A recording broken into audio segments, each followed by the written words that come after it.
우리의 소망은 오직 주 예수 그리스도입니다. 여러분 함께 인사할까요? 주 안에서 축복합니다. 인사하겠습니다. 주 안에서 축복합니다.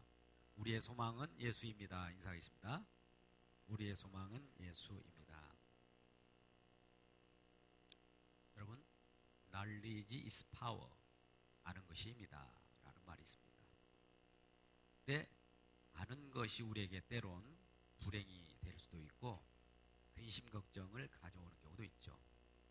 만석군은 만 가지의 근심거리가 있다고 하죠. 천석군은 천 가지의 걱정이 있다고 합니다. 그렇기 때문에 모르는 것이 약이다.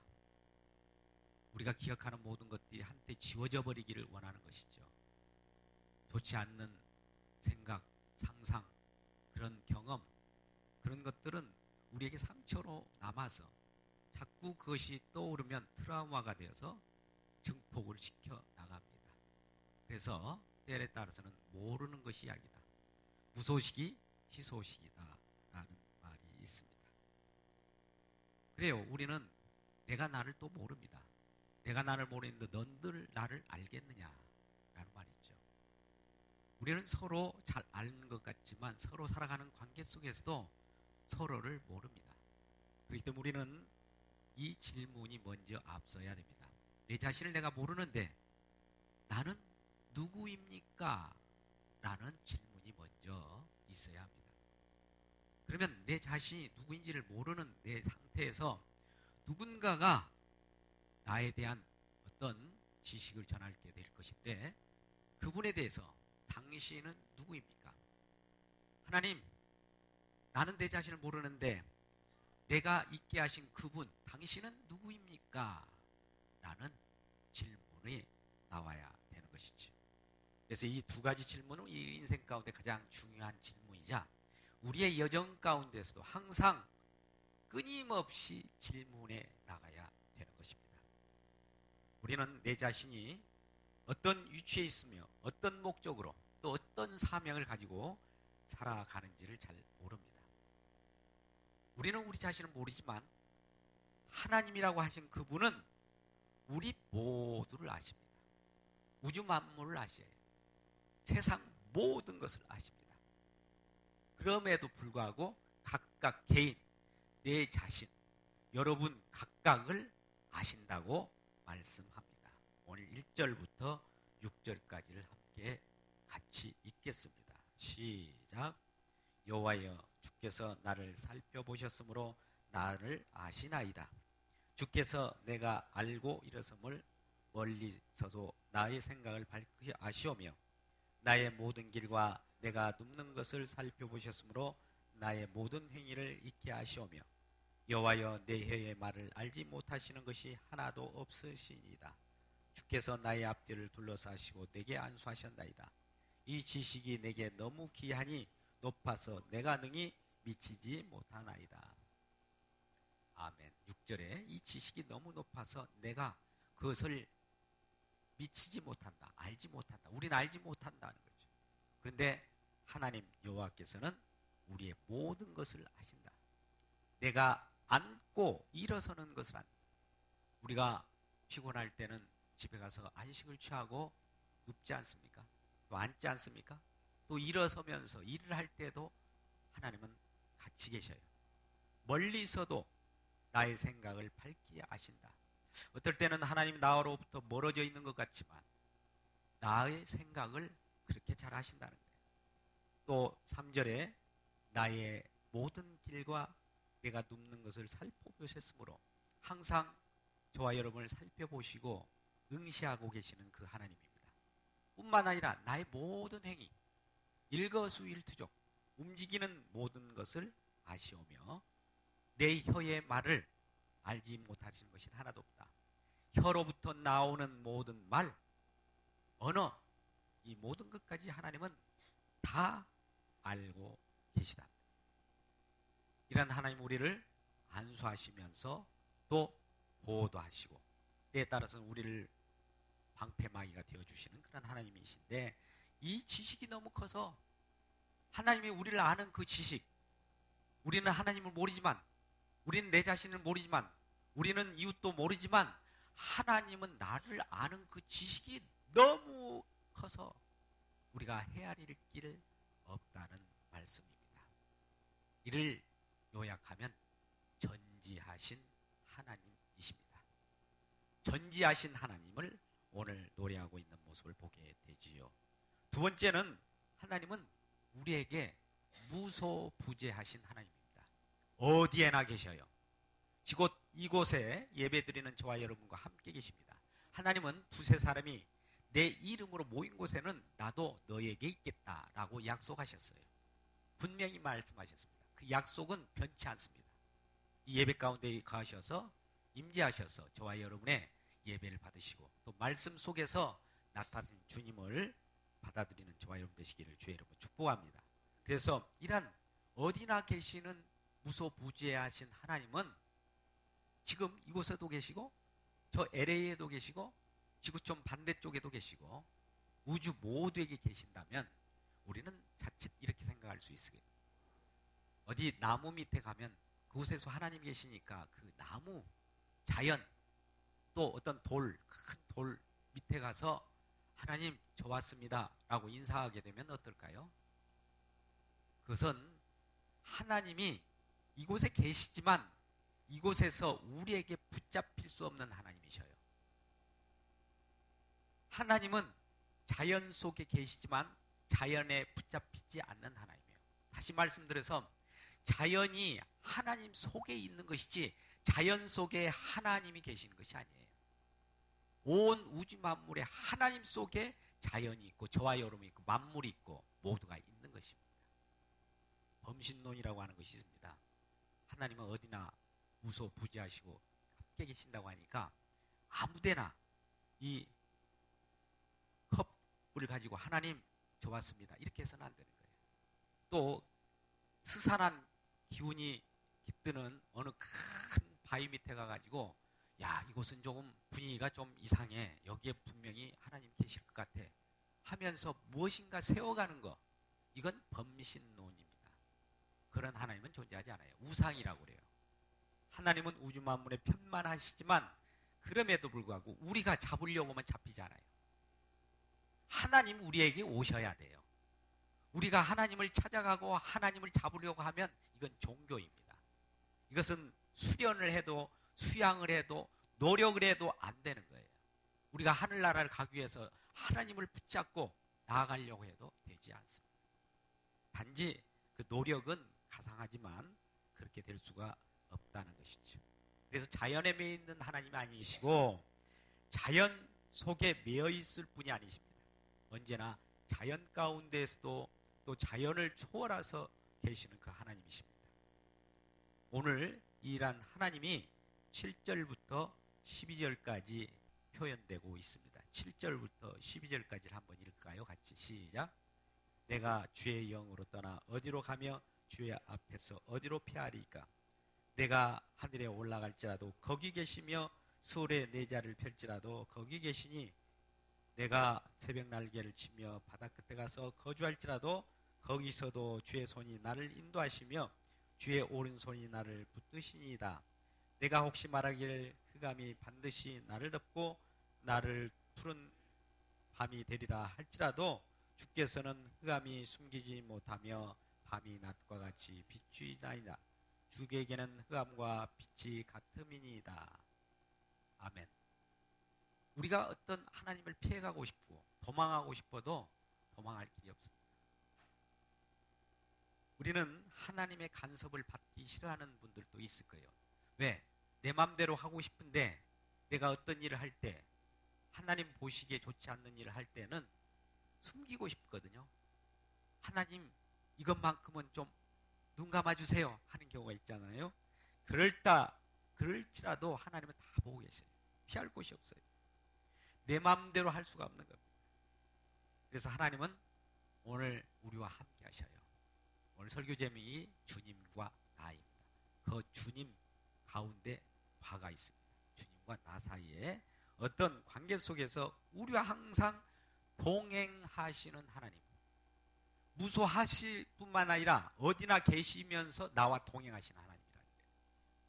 그래서 우리는 어디론가 떠나고 싶고 도망하고 싶으신 분이 있다면 답을 가르쳐 드릴게요.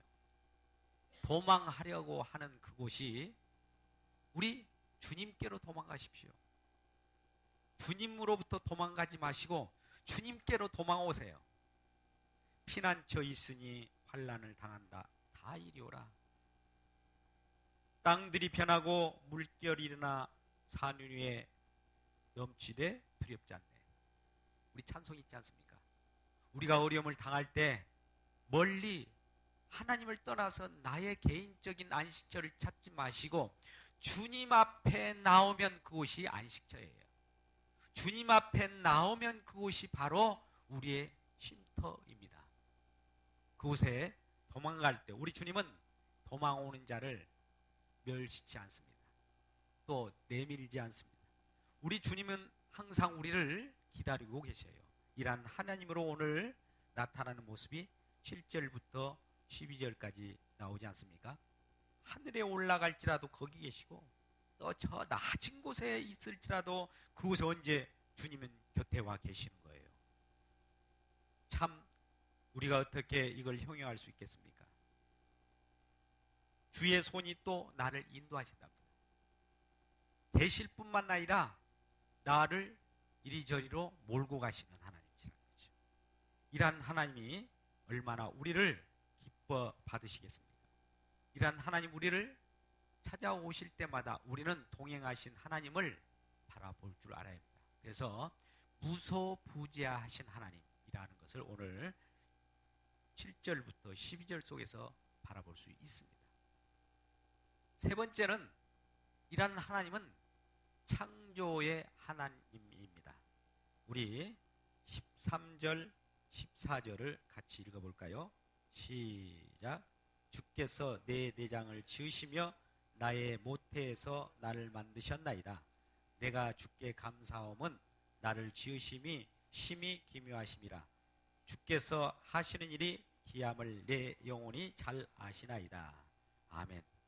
예, 하나님은 창조의 하나님이에요. 13절의 말씀 속에 나타난 바와 같이 내 내장을 지으셨답니다. 나의 모태에서 나를 만드셨대.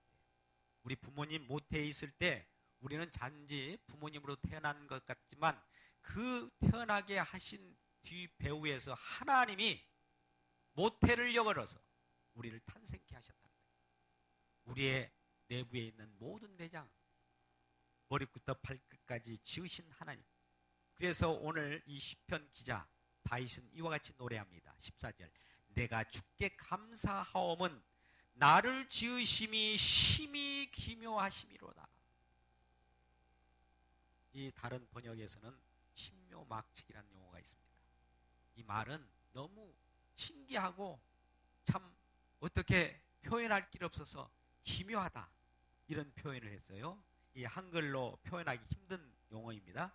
주께서 하시는 일이 기이함을 내 영혼이 내 영혼처럼 또 알게 된다는 겁니다. 얼마나 하나님의 창조의 역사가 이건 참 대단하다. 우리가 어떻게 형용할 수 없을 정도로 기묘한 그러한 하나님이라는 것을 설명하고 있습니다. 이러한 우리 하나님은 우리를 창조하시고 어떻게 또 우리를 아실까요? 오늘 먼저 하나님은 전지하신 하나님이었습니다. 또 우리와 동행하시는 무소부재하신 하나님이었습니다. 세 번째로 우리를 창조하신 하나님이라고 이 시편 기자는 이와 같이 말씀을 이어가고 있습니다.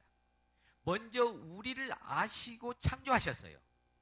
여러분 순서가 이렇습니다. 하나님은 우리 창조해 놓고 이제 내가 너를 알겠다 아니에요. 미리 아시고 창조하셨습니다. 전지하신 하나님이 우리를 창조하셨습니다. 미리 알고 창조하신 거예요. 계획 없이 우리들을 임의대로 만들어 놓고 잘못 만들었네. 폐하고 다시 만들어야 되겠다. 이런 것이 아니에요. 미리 소중하고 존귀한 자로부터 그 계획을 가지고 우리 하나님이 장차 무엇을 하시려고 우리를 창조하셨는지 장차 나타납니다만 뒤 9절에서 그렇게 창조하신 그 창조의 하나님이라는 거예요. 근데 이분은 능력도 많으셔요. 능력이 어떻게 나타나는지 17절, 18절을 같이 읽겠습니다. 시작. 하나님이여, 주의 생각이 내게 어찌 그리 보배로우신지요. 그 수가 어찌 그리 많은지요.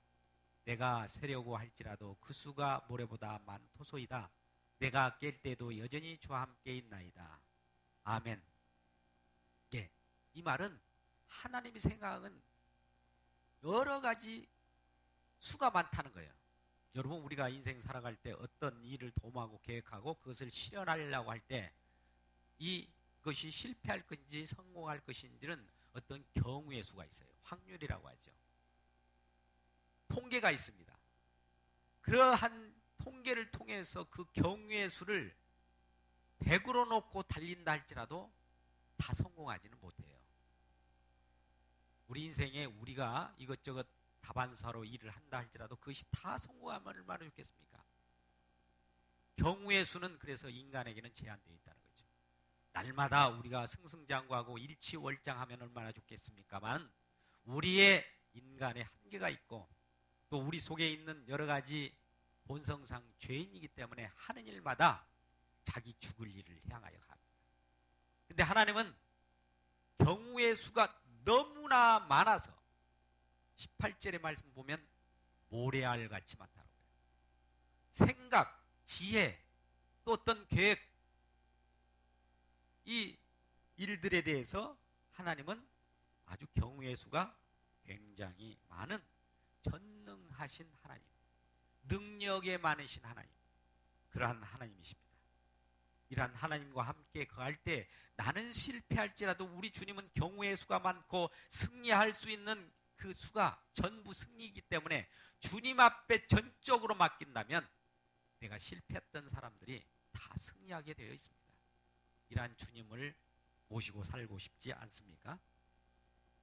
이러한 하나님, 앞에서 언급했던 전지하신 하나님, 무소부지하시고 우리와 동행하신 하나님, 그리고 우리와 함께 계시면서 언제나 우리를 살피시는 하나님, 창조의 하나님, 전능하신 하나님이 마지막 19절에는 어떠한 하나님으로 또 나타나신가를 한번 보겠습니다. 19절, 20절, 21절까지 한번 같이 읽겠습니다. 시작.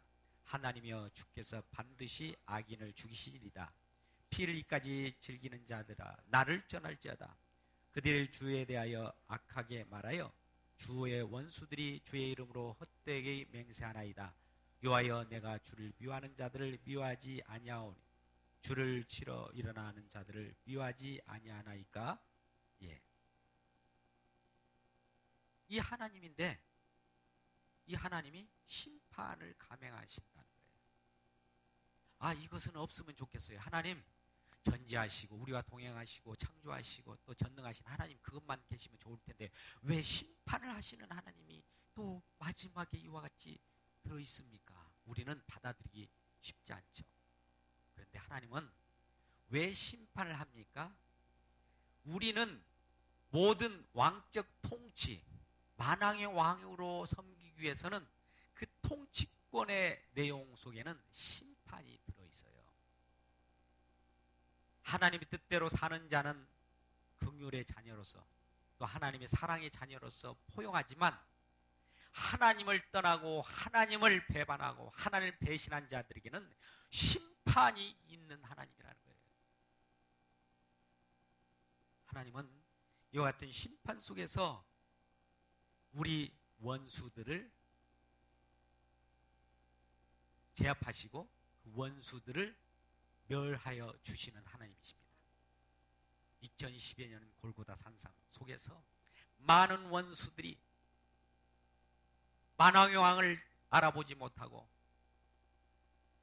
제가 하나님의 아들이라 한다, 유대인의 왕이라 한다, 어디 저런 말을 할 수 있느냐 하면서 진정한 왕을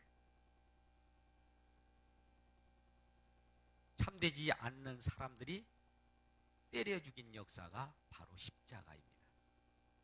그러면 하나님께서 이러한 자기 아들을, 예수 그들을 때려 죽인 자들을 심판하지 않겠습니까? 이 심판하러 오시는 날이 재림의 주입니다. 그날만 남았어요.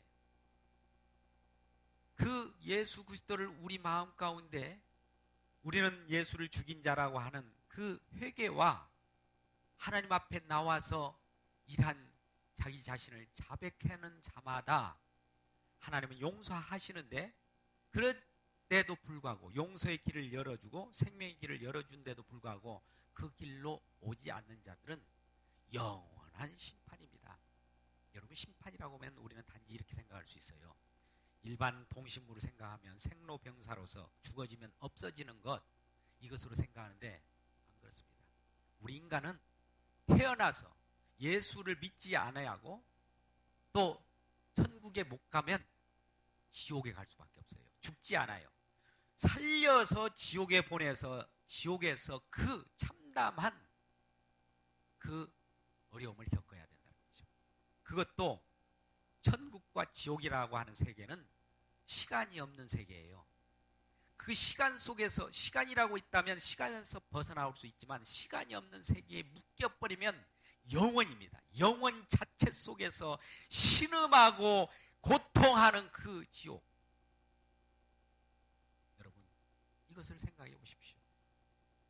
이러한 자들에게 우리 하나님은 그럼에도 불구하고 예수 그리스도께서 우리의 죄악을 도말하셨고 우리의 모든 잘못된 것들을 십자가에서 승리로 다 우리 주님이 이루셨다는 것을 믿는 자마다 우리가 죄를 질지라도 이 죄를 탕감받게 되고, 우리가 여러 가지 행동으로 언행심사로 잘못된 길을 간다 할지라도 주님 앞에 부복하며 아뢰면 그는 미쁘시고 의로사 우리 죄를 다 탕감해 주시고 우리를 의롭다 하시면서 천국 백성 만들어 주시는 것입니다.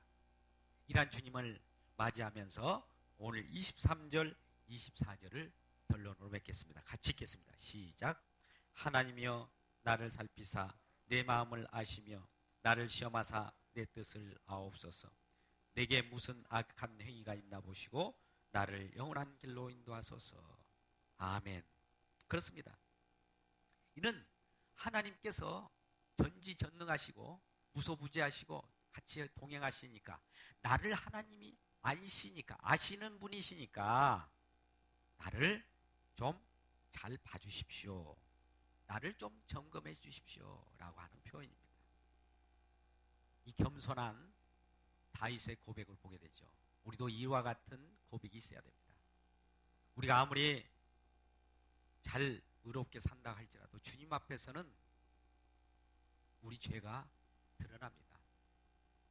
모든 하던 일들이 잘 안 되고 또 우리가 주변 사람들로 하여금 여러 사건 사고가 일어나고 관계가 형성되지 않는 것은 하나님과 나 사이가 먼저 죄로 가로막혀 있기 때문입니다. 우리는 이사야 59장 2절 이하의 말씀 속에서 그런 말씀이에요. 하나님은 하나님이 손이 우리를 구원하기 짧아서 구원하지 못함도 아니요, 또 그가 들을 수 없기 때문에 듣지 못하는 것이 아니라 하나님과 우리 사이에는 죄가 있다는 거예요. 죄.